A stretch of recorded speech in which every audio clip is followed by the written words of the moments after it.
この番組はご覧のスポンサーの提供でお送りします。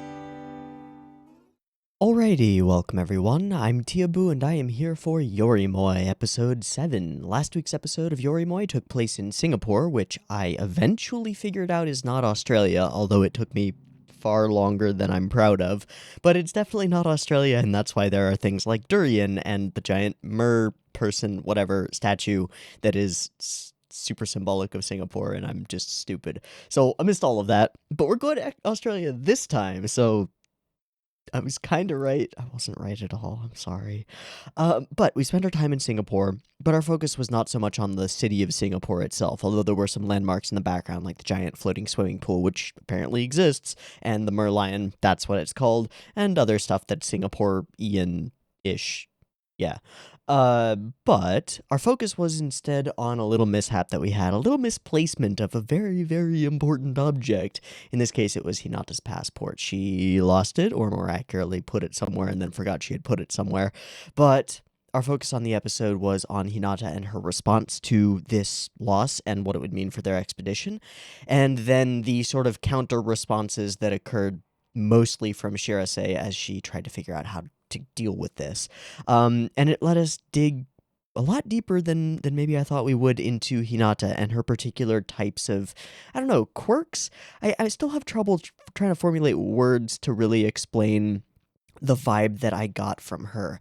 It's somewhere in the middle of a strong desire for independence and an equally strong desire to avoid being a burden to other people. And while those two things are kind of interwoven, they're part of the same thing, they're also kind of separate. One is like not wanting to burden other people or harm them, and the other one is to prove her own independence in her own way. And the mishmash of them turned it into a really interesting circumstance, with her essentially giving up and sacrificing her own ability to go on the trip in order to ensure the people who cared more than she did wouldn't be held back by her own mistakes. And it was pretty awesome how it worked out and how they ended up handling it, and how Shirase came to and like threw all her money on the table and was like, no, we're getting the tickets, before eventually finding out that it was partially her fault and she had slipped the passport into her bag at Hinata's request, and just everybody forgot that had happened. So all is well, but things could have gone very poorly. And the way that they reacted when things could have gone very poorly is telling. And it shows me that the group is sort of forming these more stronger bonds between individuals who weren't necessarily like close before, and it's nice and it's good and I like it. So we've sort of resolved that whole issue. There were some other little things in the episode that I picked up on. The school kids who we passed in the airport seemed to be very closely uniformed to those individuals at we presume Hinata's school during the little flashback sequence that we got, and I wonder if there's going to be anything more about that, or if that's all we're going to get and that's okay.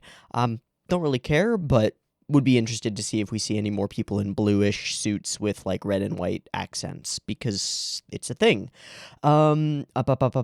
Shiraishi and her place in the group. She started to take this role as like, it's not quite being a psychiatrist or anything, but she notices when characters are doing something that's up and then mentions it and confronts them and brings it to the fore, which makes her useful in the group dynamic, but it also could turn into kind of a loop where every episode could be like, oh, a character's acting a little weird, we trust Detective Shiraishi to notice it, and then we fix the problem, and that could get a little bit old. But I'm not too worried that anything in the writing of the show is going to get a little bit old, partly because we keep changing locations so dramatically each time, and this time we're going to be doing exactly that once more. We're heading to Australia, the boat is awaiting us, some people from the expedition are awaiting us, it's about to happen. Kind of, sort of. I don't know how much of it's going to happen, but hopefully we get to, like, see the boat, and Shirase gets to board the Shirase and see what's going on around there, and maybe we start kind of actually getting underway. We're at the midpoint of the series, or a little bit past it, depending on how you look at it, so it feels like it's time to kick into gear and stop doing, like, little hop, skip, jump mini adventures. I want to go on the grand tour. I want to do the big thing. I want to go to fucking Antarctica, all right?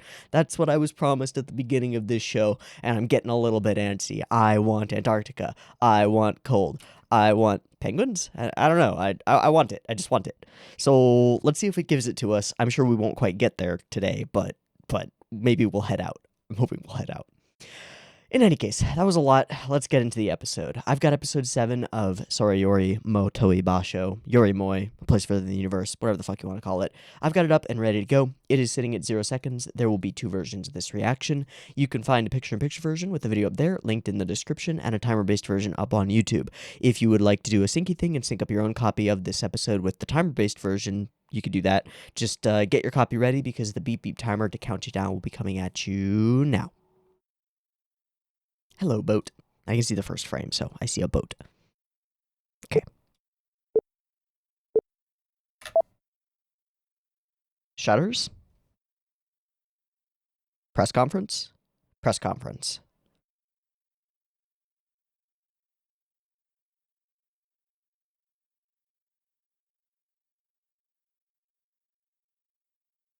She's not very comfortable. I was about to say she doesn't seem very comfortable in front of the mic or cameras and stuff, but what was that? Oh, okay, she's just giggling at them being goobers. I kind of like that they're goobers. That's great. And sadness, or something I don't understand. That's an isolating shot.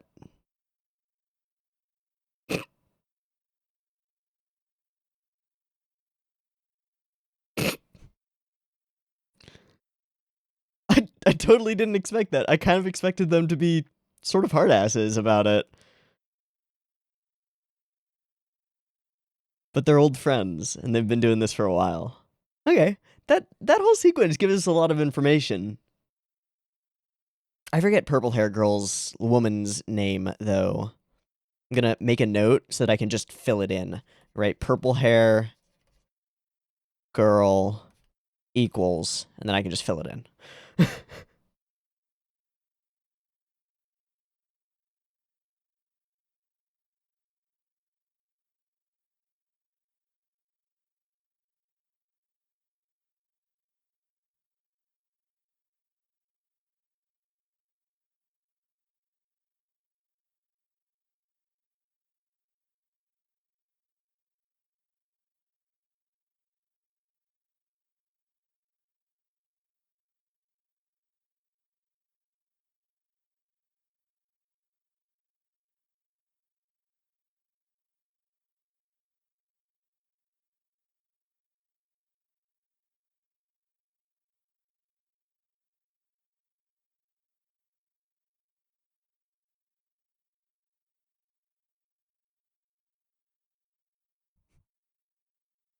A ship for seeing the universe. All right, we're gonna get to know our ship and start loading it up, I guess. Hey, we're here. What are we testing?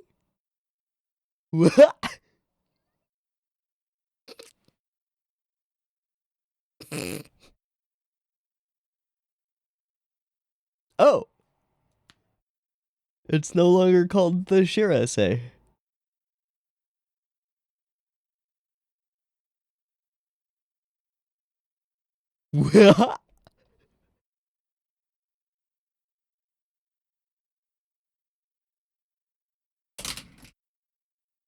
Oh no.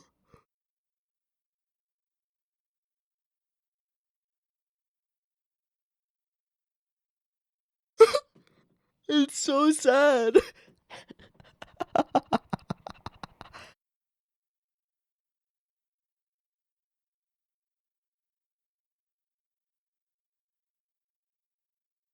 Mm-hmm. Big boat. Big boat not have ears, but that's okay. Oh, hi.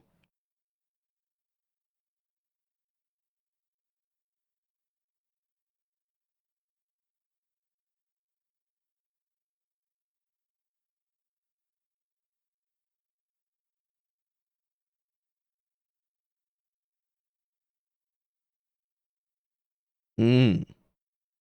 Hmm.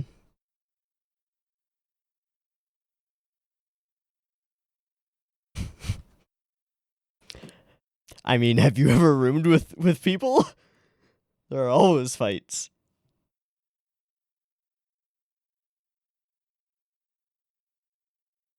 Okay. Soka. Ah, like filing cabinets, yeah. And vice commander and over. Why? Why don't you step on the silver part? Superstition?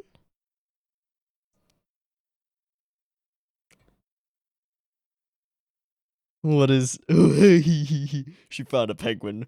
Oh, everything's strapped down.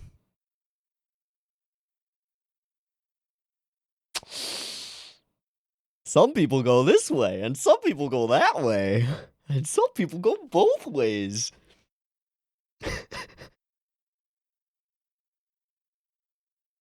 Sweet.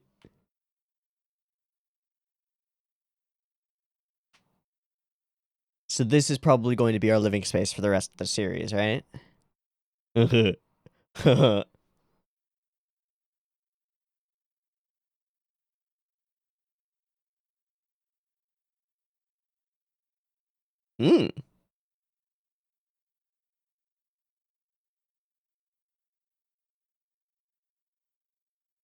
Eh, anyone else?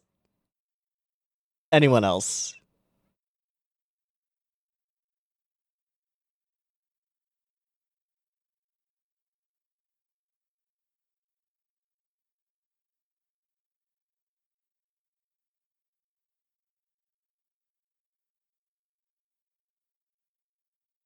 Hmm.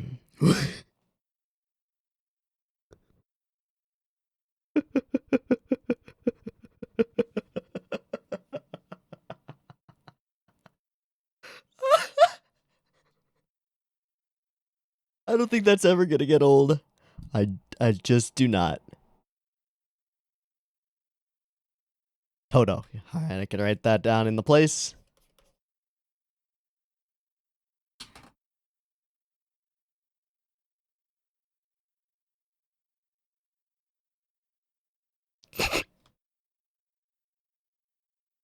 Ow! Ah, what does that expression mean? I don't know.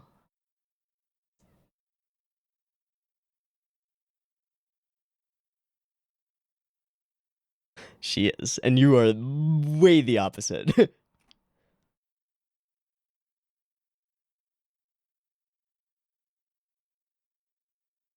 Eh?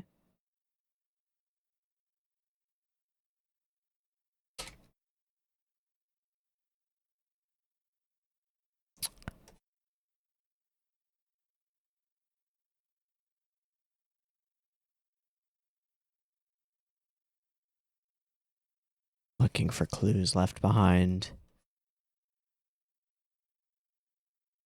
That gives us some emotional context. Oh, hi.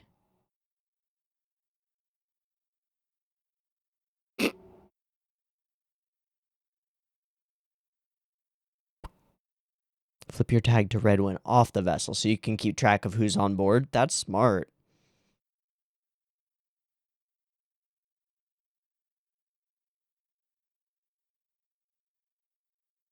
But they would spoil very quickly, so it's probably for soon. Some kind of going away cake or something.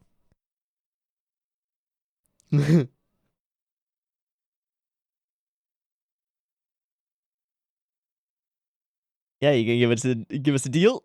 No. Damn it. Oh, he did give us extra though. Thanks, bud. Ah. Trade on the docks. How do we move that giant pallet? One piece at a time.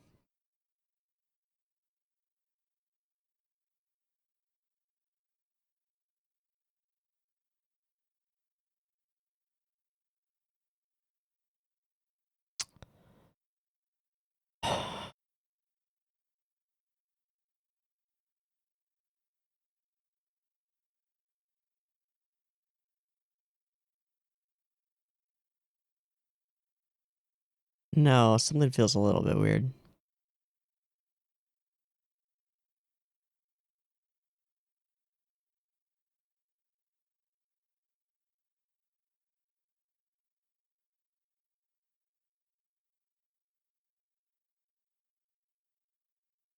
Hmm.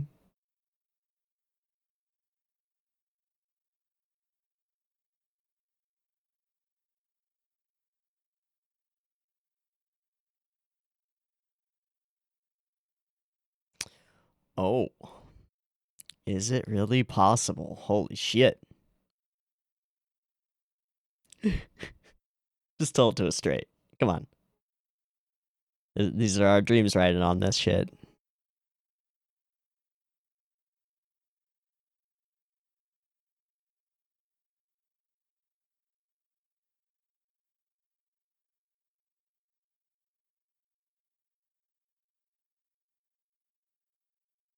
All right, looks like our leadership is just as driven. Ah, she's got a nice little cabin there. Ah, her in particular.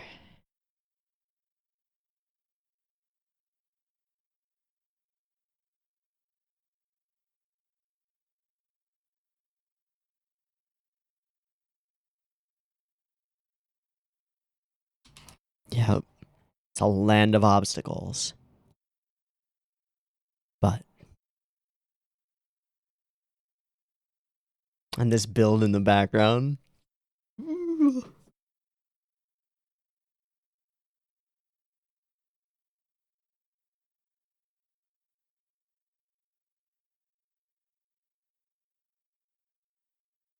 Aurora?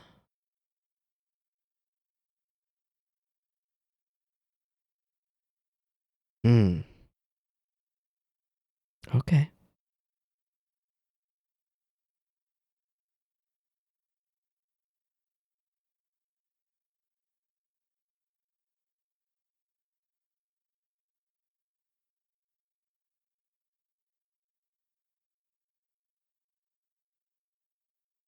Hmm. Me too.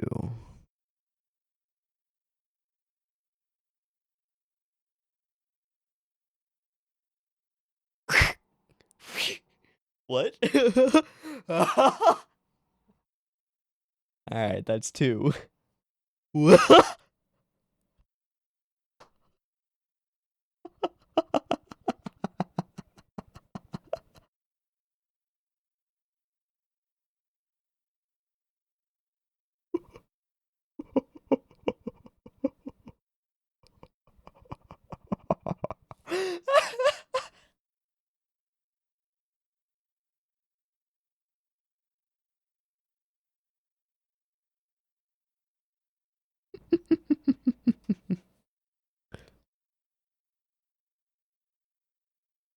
Oh shit.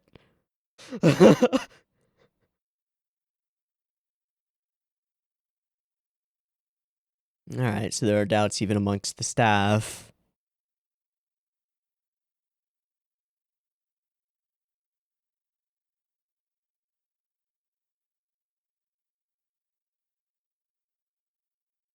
Super gone. I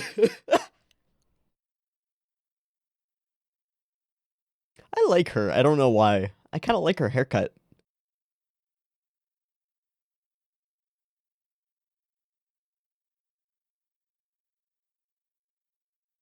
Hmm? Hmm.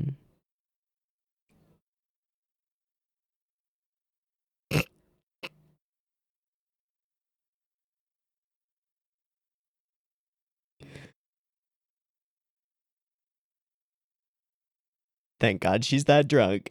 What? Oh,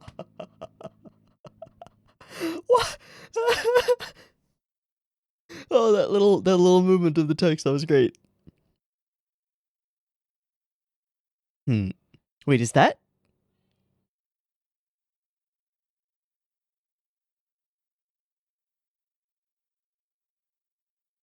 It is Hinata. I like her with her hair up more.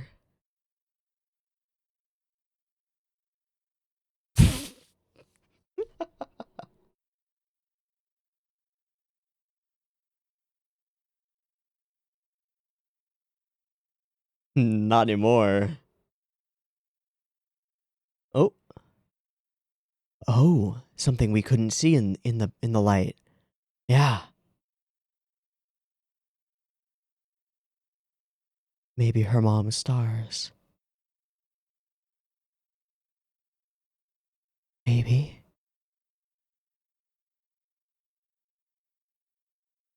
The heavens.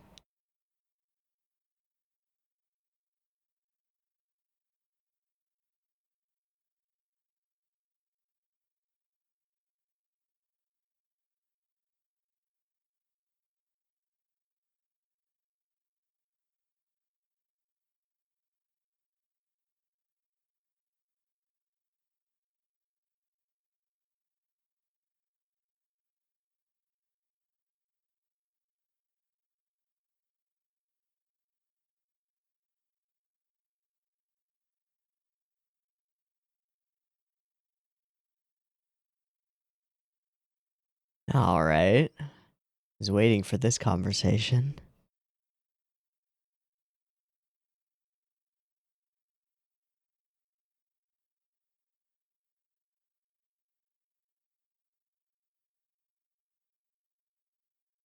Who's next to her?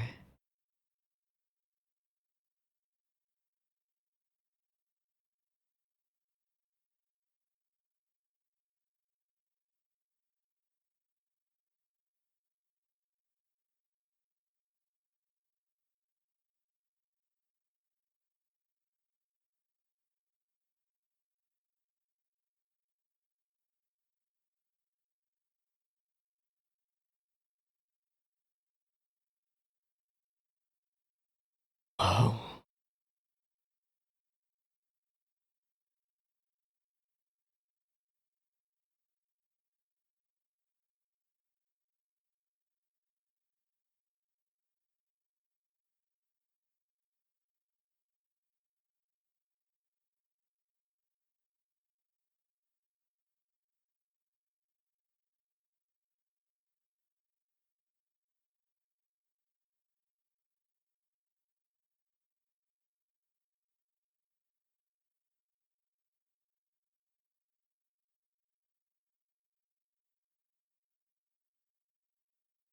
What happened?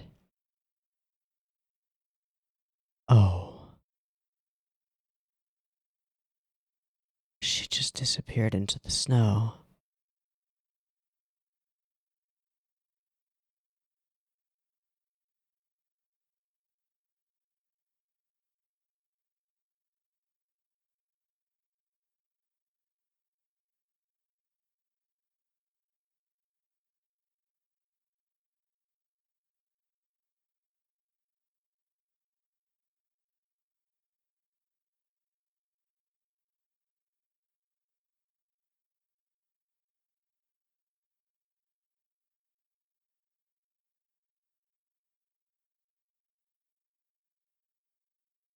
But that's not why we're going.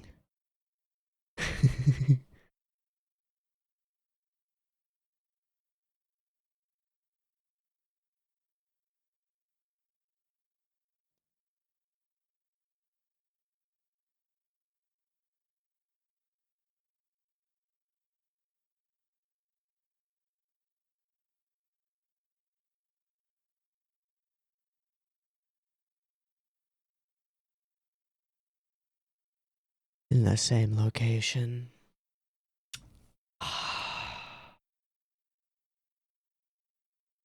And so different from her daughter. Whoa. All right.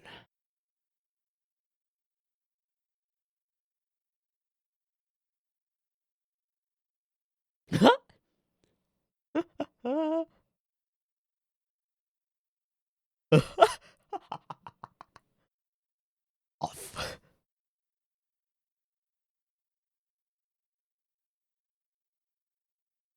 It's our girls. Yeah, what's up? Are we gonna mention it? All right, and we've had two instances of Shirise getting really flustered on camera. Not legal, not legal.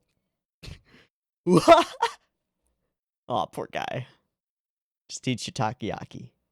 Serious time.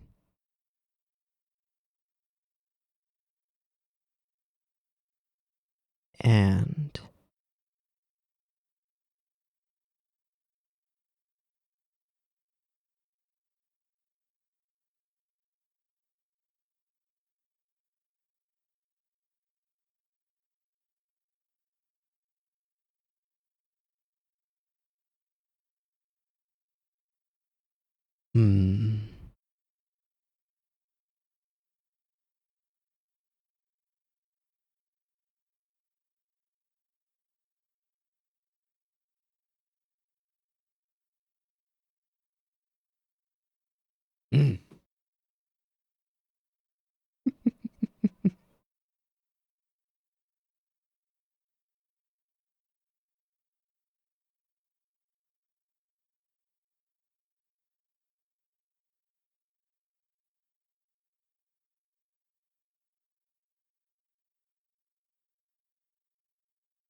And we're saving her for last. Yes, you are.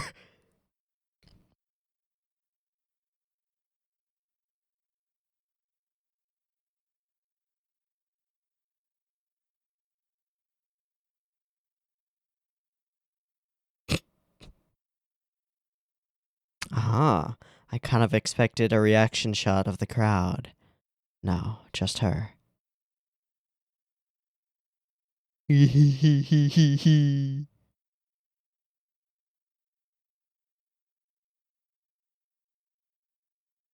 can do it! You did it!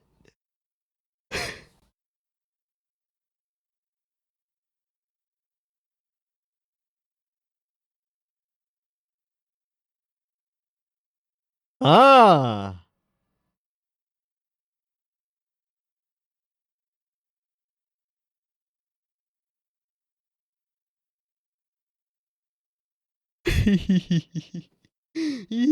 That was so good.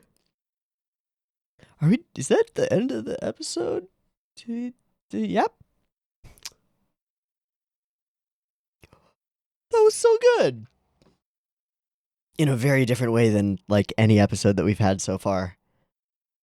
Super different. I'm gonna spend the ED looking at ANN for the staff list. For like episode director and stuff.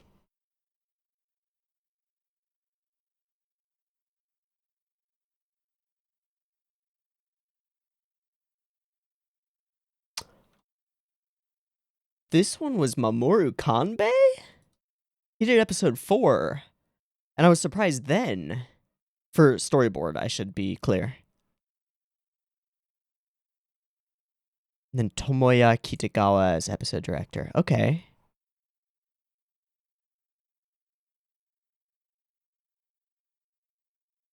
Chihayafuru 3, episode 16. Okay.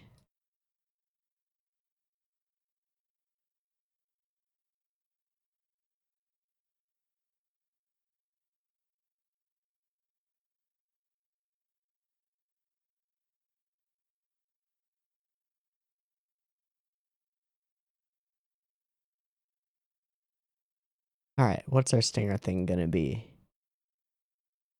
Ah, Storm on the Seas. Looks like we're heading out. Okay. Gonna be on rough waters. Interesting. That means we'll be confined. Interesting. We've also foreshadowed fights amongst the group because living in close proximity, which makes perfect sense. If you've ever lived in a college dorm with one person, you know that things can get awkward. Try living with 4. Ooh. But they'll be okay. They'll do fine. So I was saying during the ED that I would look up episode director and storyboard for this episode because I find it interesting, and this episode was so dramatically different from most of the episodes that we've had. This one was storyboarded by Mamoru Kanbei, who also did episode 4, and we can look forward to more of his work on episode 8. He's the Elfen Lead, as well as plenty of other things that he's directed. Weird director, definitely, I would say. Definitely not. I wouldn't expect this to be his style, let's say. And then the episode director was Tomoya Kitagawa, who doesn't have many credits under his belt, but did storyboard and episode direct episode 16 of Chihayafuru Season 3, which kind of tracks. Okay, other than that, that's not, like, the most useful thing I could have found out, but that's okay. So, this episode, let's talk about it. Each episode up to this point has had something that I can pretty easily point at and go, that's our conflict. Previous episode was the Hinata dilemma around the passport, which was a layered conflict, the conflict being need passport to go to Antarctica, but the layers on that being the emotional things and the decisions that characters made around that problem, leading to conflict effectively between Hinata and Shirase, and through Shirase with the rest of the group. There really isn't that kind of a conflict here. There really isn't any kind of conflict here. This is a pretty solidly straightforward episode in comparison.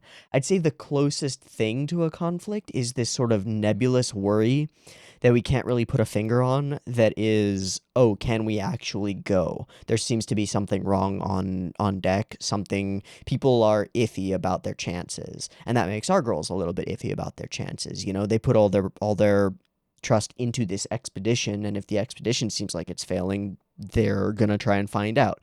And they do. But it's more like a little vignette of things, and then everything else seems to be more tied into the overall story than this particular episode. And it's quite possible that that signals a shift in the way that the storytelling is going to occur in Soriori as we move forward. Because we have had, while everything's been pointed toward Antarctica, we have had a lot of more episodic adventures. Running through the streets of Tokyo right in the beginning. Running around in Singapore trying to figure out what to do about the passport problem. All kinds of these little things, along with the individual conflicts that prevented the individual members of our group before from joining the crew and then resolving those and getting them on board. That's been pretty much what we've done this whole time. So introduce all the characters, get them all together, start experimenting with the dynamics between them, throw them into a couple of conflicted scenarios, get them on their way, more conflicts occur, more obstacles occur on their way, and now they arrive. Now they're on deck, they're on board. Most of the primary obstacles that were in their way before are no longer there. There's no issue with them being able to go on this expedition, right? There's no need for us to go get more money. There's none of that. None of that's an issue. And we don't really have to listen to the words of people telling us we can't do it because we're on board, bitches. We made it. We're done. But there is the threat that perhaps the expedition itself will fail. And that becomes our kind of conflict for the episode. But not really. And it's a question of, like, how far along the road might it fail? We might get all the way there, right? This is the kind of conflict that could extend much further. But it's not really even a conflict. It's a worry. I guess it counts, but it's a worry. It's a trepidation. And hardly that. And if we do look at it that way, we do solve it by the end of the episode in the conversation that we have here, and eventually the resounding success of Shirase doing this little thing. There are little mini things, mini arcs built into this episode. I think the easiest to pick out or tease out and talk about would be Shirase's shyness in front of groups, or her difficulties with public speaking, we could say. It's a core portion of the episode. From the very beginning, this episode focuses on public speaking. Our very first scene is public speaking and doing it well, but there are some interesting, I guess, facial expressions that Toto, that is her name, right? Toto, gives off here that make it kind of unclear with how confident she is up here. I guess until we discover that her goober friends are messing with her because they're goobers, which is pretty great. It gives us a lot of information on their group dynamic as well, which I think is really useful and important and very nice of the writing to do that. It's very helpful. Because we don't really know much about them. We just see them sort of standing around. And here we get to see that Kanae, at least, is a total goober. And will fuck with her. And they both are. But then we get scenes like this, where I don't know what to read into it. When she raises her gaze, it feels determined here, right? But when she has her head lowered and the shadow is over her, it feels depressed or resigned? I don't know. It's hard to read because there aren't a lot of clues to cue me in, I should say, to what she's supposed to be feeling. And then this shot is very strange as well. I mentioned it while I was reacting to it, but I call it a very isolating shot, and it is. It's a starkly empty shot from above here, and the nature of the foreshortening on Toto's form makes her even smaller than she would be otherwise. She feels small and isolated. I don't know if it's intentional, because it only lasts for a split second before Kanae shows up and starts fucking with her, and then it's over, and it doesn't really have any impact. I don't know. There are some bits and pieces here that don't feel like they're quite as intentional as some of the other episodes, which is fine. It's fine. Now, the pieces that definitely work. Shirise being embarrassed is the cutest thing that I've ever seen ever. And I can't stop. I can't stop. It's so cute. Oh, it's so great. It's my favorite. Although, to be fair, Shiraishi with her hair pulled back into a little clippy thing might be better. It's hard to say, though. It's neck and neck, let's say. But her struggles with public speaking start immediately and a lot. And it's great. Oh, she is terrible. She is terrible. I guess, honestly, this is the main conflict of the episode, as far as our characters are concerned, is that Shirise can't talk in front of people, or a camera, or a microphone to save her life, and she finally kind of does just by letting it go, just by letting loose. And it works, and she gets positive reinforcement from it. That's as solid an arc as the little detective thing that they did to try and figure out what's going on with the crew. And it's a perfect rule of 3. It's so perfect. We get the one here when she's trying to read the script there. We get the one in front where we're trying to talk about the snowcat, and then we get in front of the crowd. Where she actually figures it out, and we get the little subversion that goes along with the rule of 3, and it's perfect. It's good. It's good. A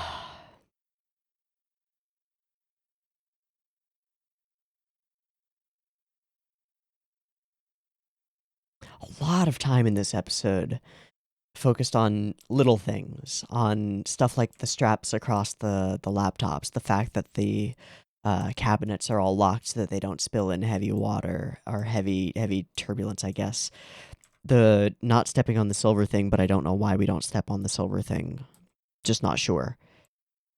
All the little bits and bobs and pieces, getting us familiar with our location.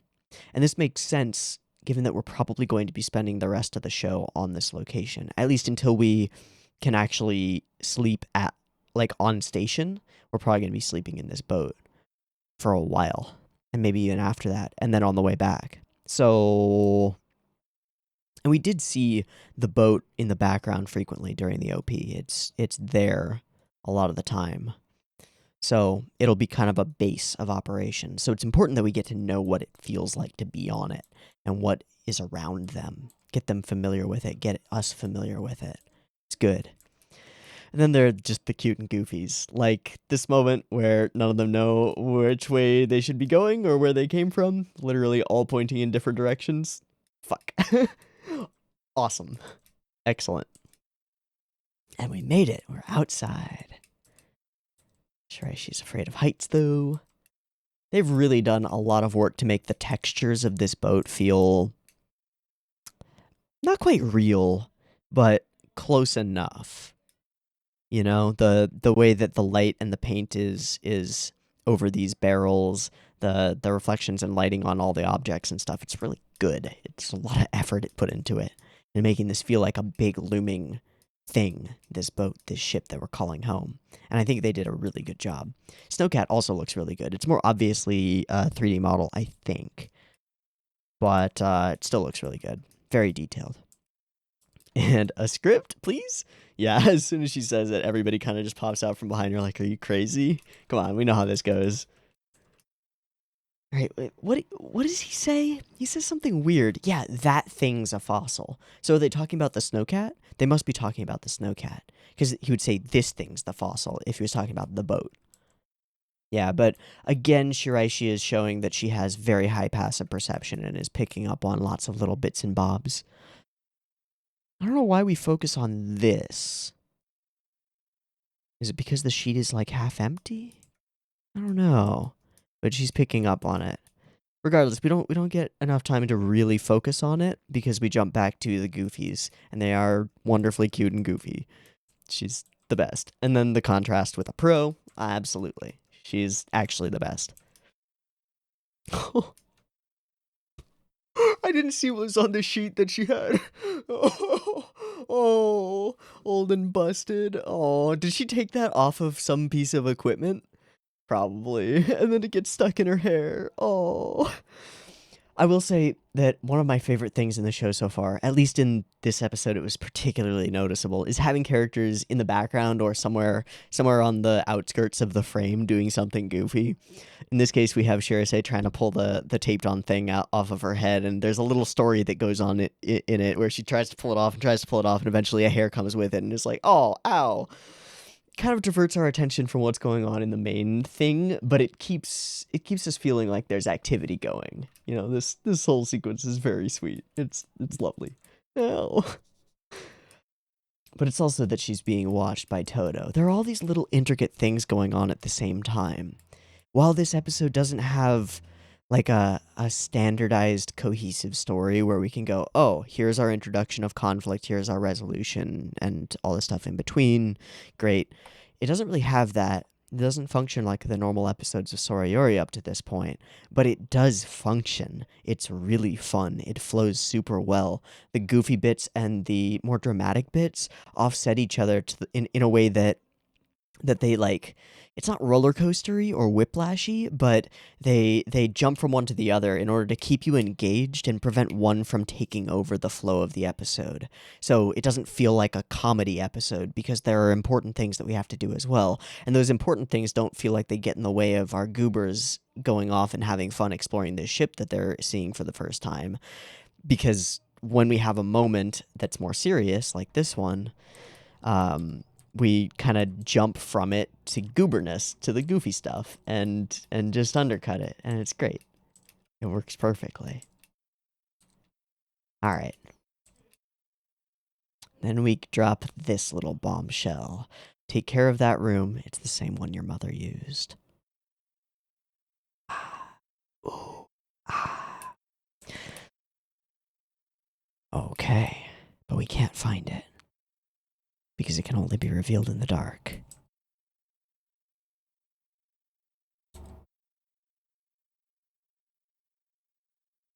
All right, and then we meet her, get some help, gotta go shopping. Again, it's kind of...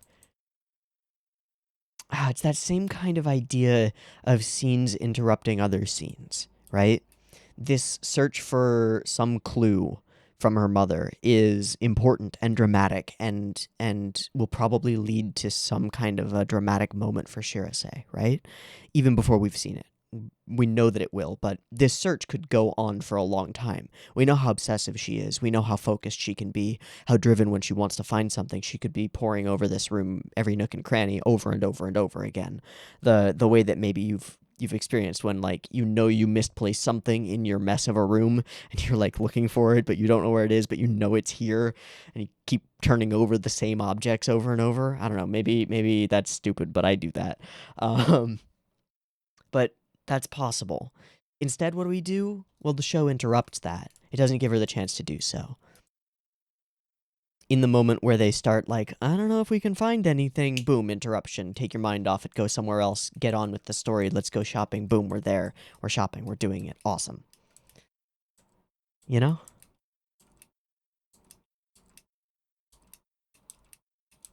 Getting all the stuff we need. Ah, yeah, and then there's this sequence. So they're trying to investigate, and of course, you search for the expedition, you get 1,000 tweets of people telling you it's impossible, right? Easy peasy, no problem.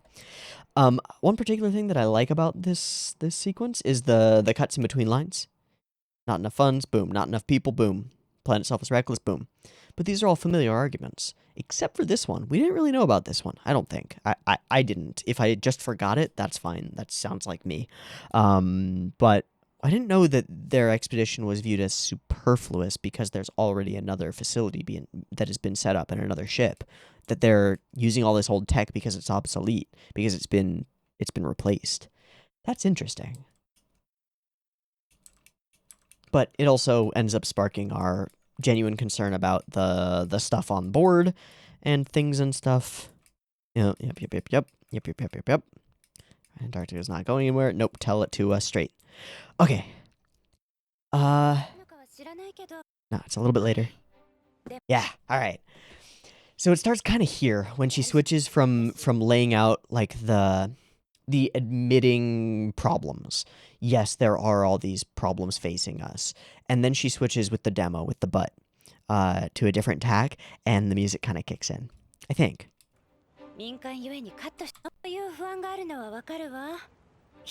No, it's there before.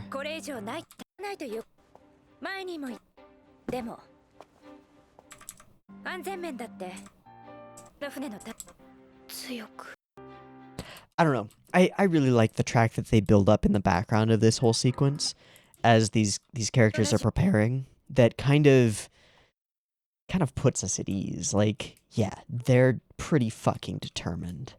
And that's awesome. And then we have the picture. But most importantly, we're determined.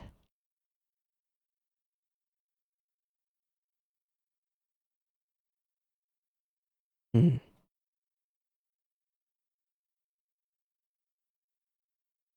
She's so different from Shirase.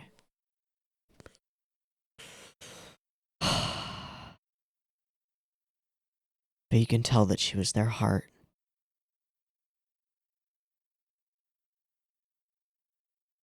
Kind of like the Hinata of their group, maybe. Maybe.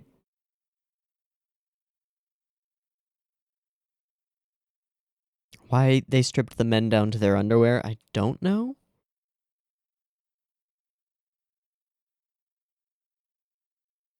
But okay. Midpoint of the episode. And the turning point. Yeah. All these obstacles, all these problems. But. And why are you going? To see the heavens.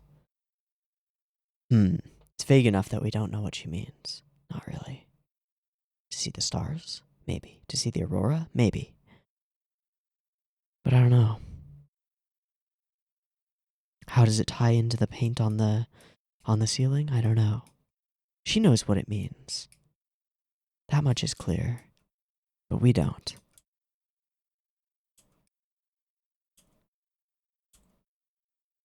Okay.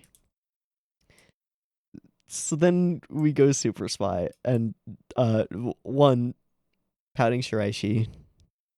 It's a close second to Hair Up Shiraishi. If Hair Up Shiraishi pouted, I would probably die. They all throw on balaclava. And they do the exact same thing as before. I love this sequence, coming up with ridiculous sneak cycles for each of them. Amazing. Amazing. And then Hinata just not caring in the back. I am pretty sure they screwed up the order, though.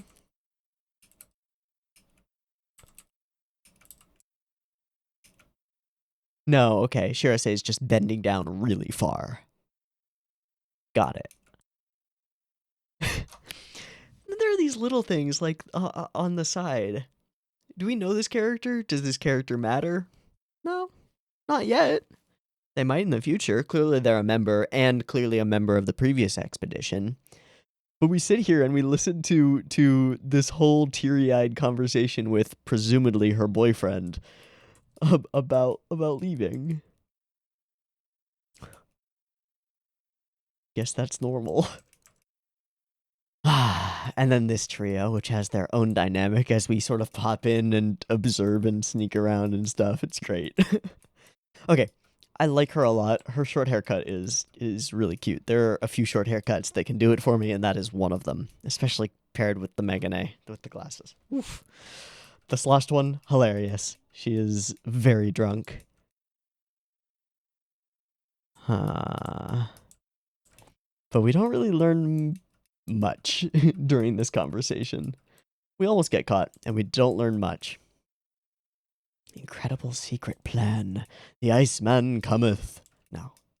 But turning off the lights did reveal something. This is pretty cute, too. And Shirase with her penguin. But then we notice. And the way they're arranged, there's this cluster of much thicker stars in the center, as though it's the Milky Way. A facsimile of it. We can't know if it was her, right? But we can. We know, right? And it doesn't matter. It's a clue. A message in the treasure hunt, you know? A breadcrumb.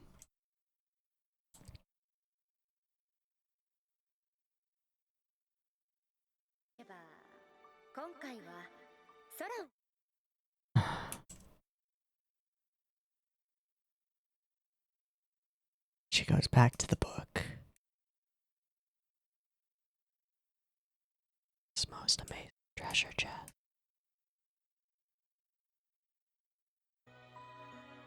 The track in the back of this whole sequence is so perfect.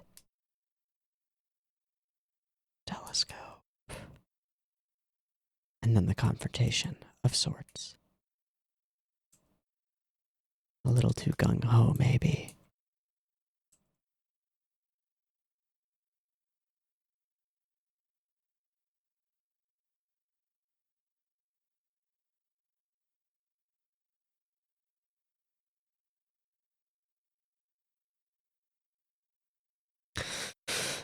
And for the first real time, we meet Takako.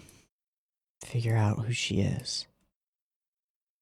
Overbearing, energetic, fascinated, expressive. Her eyes are wider than her daughter's. Her lips, too. Her mouth seems overlarge for her face. Her smile a little bit too big. Because she's excited. Because that's who she is. And they stand together. A trio unstoppable.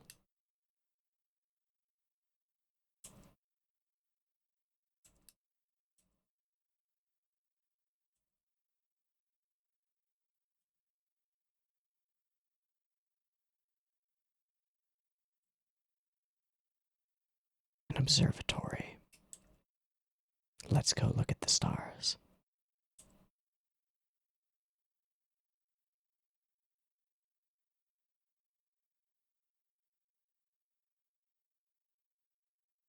She seems to always be the first to act in most of her scenes. You can almost hear the saying, no.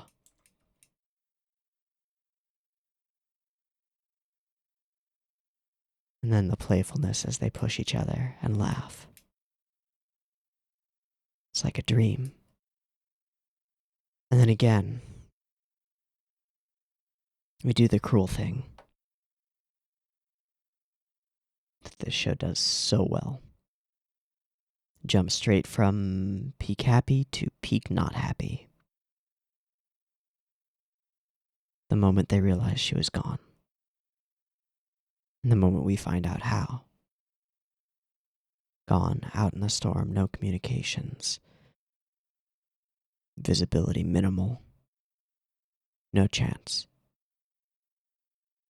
Without shelter, no chance. Depending on her gear, hypothermia in minutes, an hour.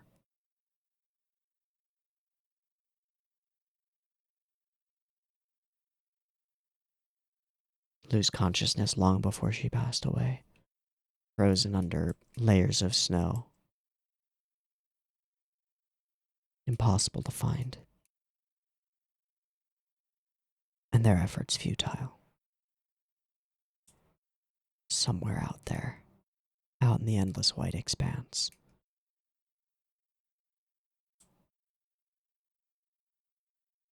And then they lost everything.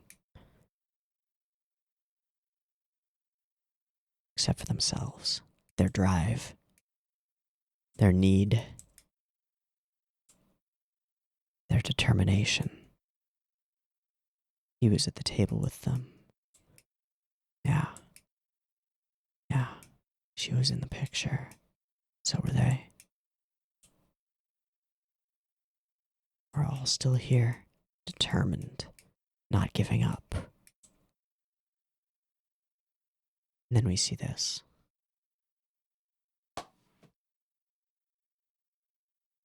On that same hill, that same place. Want to go to Antarctica? And all of their lives changed. And her daughter's life changed, and her daughter's friends' lives changed. Everyone's life changed. Because of that moment. Why? Why does she want to go? She loves leaving her footprints in fresh snow. Almost a whim. She'd lose her life for it. Ow.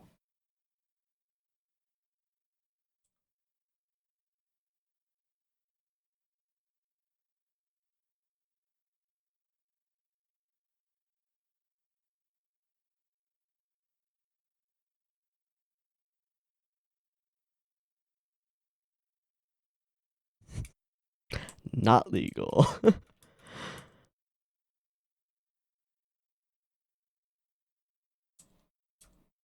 Made that promise. And then the introductions.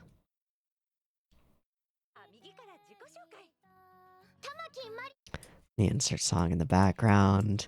Each gives their motivations. Shirase stumbles. Stops with just that.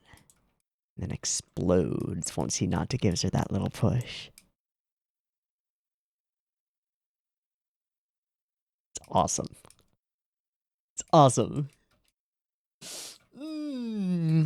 This is your place. And then it ends. Not what I would consider a traditional episode, but excellent nonetheless. It feels like a bridge. Everything that that has happened before was pre-joining the expedition. Now there are all of these other characters, and we're living with them, and we're trying to figure stuff out, and there are new threats and new dangers and new concerns and new difficulties, and living together and actually going. We're almost there. We're almost there. All right, so we've got next episode. All we got to see was stormy seas, which means we're taking off, and we're probably gonna run into some inclement weather on the way. Should be fun. We're on a big fucking boat. I'm not too worried, but it'll probably be stressful, and we'll probably get some nauseous teenagers for sure. Maybe painting the ocean a little bit. I don't know. In any case, I think this was a really good episode.